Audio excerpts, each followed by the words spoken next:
Cyborg stands for cybernetic organism, and so when we think about cyborgs, we are actually thinking about biological bodies that have some mechanical or technical parts integrated into it. So the cyborg is not a robot, which is just purely mechanical, think Rosie from the Jetsons, but instead the cyborg may look like a human, it's part biological, but it's also part mechanical.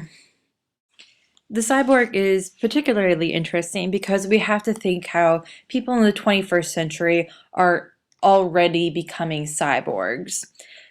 So, for example, by wearing contact lenses, it can be argued that that is making someone a cyborg because it is this introduction of technology into the biological body. From those rather minor variations to then people like Kevin Warwick, who is a robotics instructor who then had actually implanted a computer chip into his arm so that he'd be able to control electronic devices with his mind.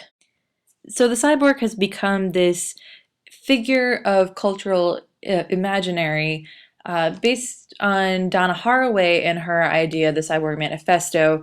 The cyborg exists in this postmodern space as the breakdown of binaries. It is natural and it is mechanical. It is human and yet not human at the same time. And this leads to questions when we consider cyborgs of, well, what exactly makes it human? What makes it biological? What constitutes the body? What constitutes cyborg subjectivity? Part of the appeal of being a cyborg is better living through chemistry or technology, as Anne Balsamo writes in this selected quote. So there's this idea that through technology, we can gain more control over our body. Our body doesn't have to break down. We can have better eyesight, with the example of contact lenses, or we can have control over electronics just by using our mind. But then the paradox here is that by becoming this cyborg, by gaining more control over the body, we're simultaneously losing that control because we're losing the humanness, that essence, whatever that is.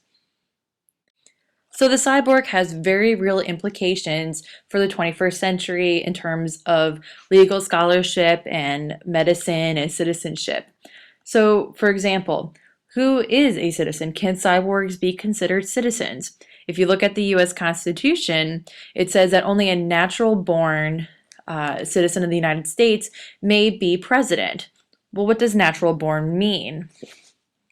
Does a citizen even have to be human? Can we extend those rights to cyborgs who are not fully human, but they're not fully mechanical either? What sorts of rights do cyborgs have? Do they have the same right to privacy and autonomy that we would grant to a supposedly natural human? As history shows us, people who have been considered less than human in the past have also been subject to greater exercises of state control than those who are considered human. So what does that mean for cyborgs then? Do they have a decreased right to privacy and autonomy? Are they an easier site for the state to regulate?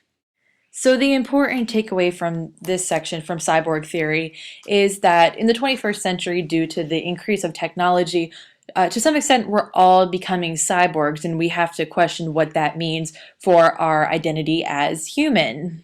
This in turn leads to questions of what kind of cyborg citizenship is available, what kind of rights are available to cyborgs in terms of the right to privacy and the right to autonomy, and how will medical technologies and the state then collude on this cyborg body.